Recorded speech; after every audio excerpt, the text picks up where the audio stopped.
भारत और जिम्बाब्वे के बीच वैसे तो कई यादगार मैच हुए, लेकिन वर्ल्ड कप 1999 की भिड़ंत कुछ ऐसी रही जो शायद कभी न भुलाई जा सके। ये एक ऐसी टक्कर थी जिसके बाद उस दौर के हर भारतीय फैन के मुंह पर हेनरी ओलंगा का नाम रट सा गया था। वर्ल्ड कप 1999 में ग्रुप स्टेज के पहले मैच में भारतीय टीम दक्षिण अफ्रीका से हार चुकी थी। ग्रुप में इंग्लैंड और पाकिस्तान जैसी और भी बड़ी बड़ी टीमें थी।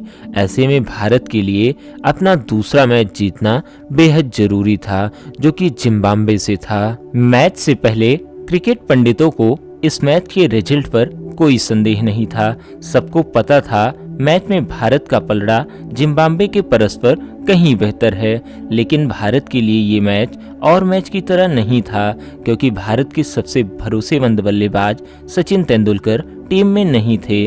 पिता का अकस्मात निधन होने के कारण सचिन स्वदेश लौट आए थे। सचिन के ना खेलने से जिम्बाब्वे टीम का मनोबल काफी बढ़ा हुआ था, लेकिन उस रोज लिसेस्टर के मैदान पर खेला गया वो मैच वर्ल्ड कप 1999 का सबसे रोमांचक और उलटफेर करने वाला मैच साबित हुआ था। भारत के कप्तान अजहर ने टॉस जीतकर पहले फील्डिंग करने का फैसला किया। जिम्बाब्वे के ओपनर नील जॉनसन और ग्रांट फ्लावर ने पारी की शुरुआत करने मैदान पर उतरे थे। हमेशा की तरह जिम्बाब्वे के ओपनर एक बार फिर फेल रहे और जॉनसन केवल 7 रन बनाकर श्रीनाथ का शिकार बने। 12 रन पर एक विकेट गिर जाने के बाद तीसरे बल्लेबाज के रूप में पॉल एंड्रू स्ट्रांग बल्लेबाजी करने आए, पर अगरकर ने पॉल को 18 रन के निजी स्कोर पर बोल्ड कर जिम्बाब्वे की टीम को 45 रन पर दूसरा झटका दे दिया था। जिम्बाब्वे की टीम की पारी लड़खड़ाने के कगार पर पहुंच गई थी, लेकिन जिम्बाब्वे की टीम में उस समय के प्रतिभाशाली बल्लेबाज के रूप में मौजूद थे एंड्रयू फ्लावर, जिन्होंने एक बार फिर से जिम्बाब्वे की टीम के लिए रीढ़ की हड्डी का काम किया। अपने सगे भाई ग्रांट फ्लावर के साथ एंडी फ्लावर ने जिम्बाब्वे की पारी को संभालने का काम किया था। दोनों ने मिलकर चौथे विकेट के लिए 57 रन की पार्टनरशिप करके टीम को संकट की स्थिति से बाहर निकालने में अहम भूमिका निभाई। जब जिम्बाब्वे की टीम का स्कोर 144 रन था, तब अजय जडेजा ने ग्रांट फ्लावर को विकेट कीपर नयन मोंगिया के हाथों में कैच कराकर जिम्बाब्वे को चौथा झटका दे दिया था। ग्रांट फ्लावर ने संघर्षपूर्ण बल्लेबाजी करते हुए 44 रन की छोटी मगर किफायती पारी खेल दी थी।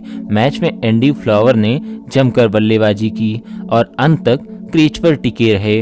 उन्होंने नाबाद 68 रन की पारी खेली और अपनी टीम को 250 रन तक पहुंचाने में सबसे अहम भूमिका निभाई। वैसे जिम्बाब्वे के स्कोर को 250 के पार पहुंचाने में भारतीय गेंदबाजों ने भी अहम रोल निभाया था। इस मैच में भारतीय गेंदबाजों ने निराशाजनक गेंदबाजी करते हुए 51 अतिरिक्त रन दे दिए थे, जिसमें 21 वाइड और 16 नो बॉल शामिल थी, और भारत को अपनी पारी में इसका नुकसान भी झेलना पड़ा। 21 वाइड गेंद किए जाने के कारण निर्धारित समय पर जिम्बाब्वे की पारी खत्म नहीं होने के कारण भारतीय पारी में 4 ओवर कम कर दिए गए, जिसके बाद भारत को 46 ओवर में 253 रन बनाने का लक्ष्य मिला था। अब बारी थी भारतीय बल्लेबाजों की। जिम्बाब्वे की कमजोर गेंदबाजी अटैक के सामने भारत के लिए 253 रन बनाना कोई कठिन काम नहीं था।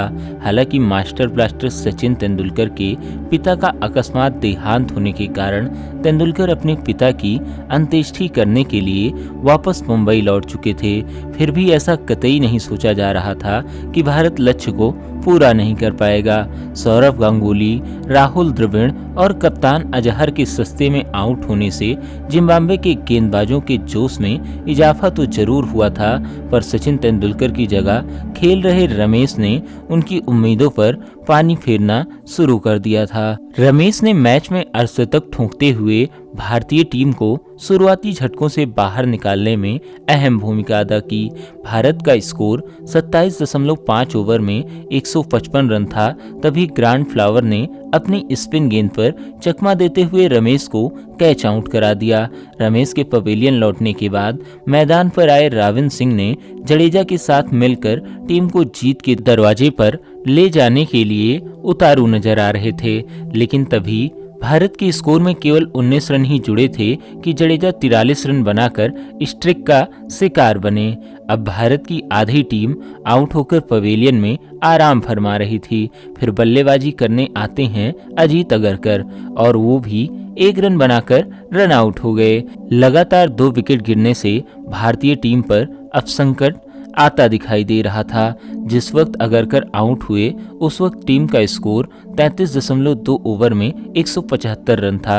भारत को 12 ओवर में 78 रन की दरकार थी। अब पूरी जिम्मेदारी रॉबिन सिंह और नयन मोंगिया पर जा टिकी थी।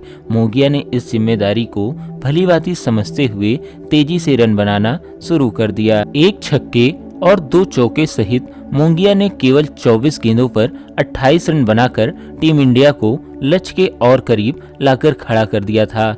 लेकिन 41वें ओवर की आखिरी गेंद पर गाई ह्यूटल ने मोंगिया को बोल्ड कर जिम्बाब्वे को मैच में वापस ला दिया था। 41 ओवर में 219 रन पर 7 विकेट भारत के आउट हो चुके थे। अब मैदान पर आते हैं जवागल श्रीनाथ।